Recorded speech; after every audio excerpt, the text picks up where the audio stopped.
दोस्तों मर्सिडीज़ की miss fire पकड़ने का सबसे आसान तरीका एग्जैक्ट और 100% मैं आपको बताता हूँ। कोई भी मर्सिडीज़ का मॉडल हो, ठीक है ना, उसको आपने कंप्यूटर के ज़रिए 100% मिस फायर कैसे डिटेक्ट करनी है। फ़र्स्ट ऑफ़ ऑल इस गाड़ी में मिस फायर है और काफ़ी ज़्यादा है, ठीक है। इसका RPM मीटर आप देख लें, ये फ्लक्चुएट कर रही है इसकी नीडल, ओके। और इस गाड़ी को मैंने ऑलरेडी स्कैन टूल की मदद से स्कैन किया है, तो इसका भी आपको जो है ट्रबल कोड में जाके चेक करवाता हूँ। फॉल्ट फर्स्ट ऑफ ऑल बहुत बहुत आसान तरीका है भाई। कुछ भी खोले बगैर, प्लग खोले बगैर, कोयल खोले बगैर आपने जो है ना फर्स्ट ऑफ ऑल कंप्यूटर से चेक करना है मर्सिडीज़ का।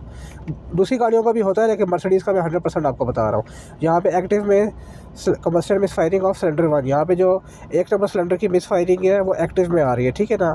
4 और 3 की भी है, लेकिन वो स्टोर्ड में है, इसको आप इग्नोर कर सकते हैं।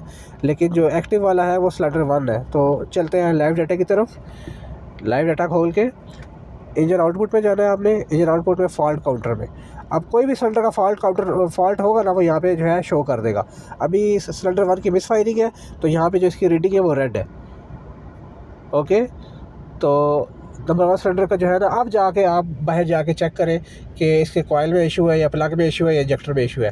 डायरेक्ट कोई भी चीज़ जो है ना वो चेंज ना करें, ठीक है। मर्सिडीज़ का सबसे आसान तरीका है कि एग्जैक्ट कौन सा जो है ना वो मिस फायरिंग हो रही है, कौन सा सिलेंडर जो है मिस फायर कर रहा है, ओके। ये बिल्कुल एग्जैक्ट तरीका है 100% श्योरिटी के साथ। वीडियो अच्छी लगी हो तो प्लीज़ लाइक कर दें।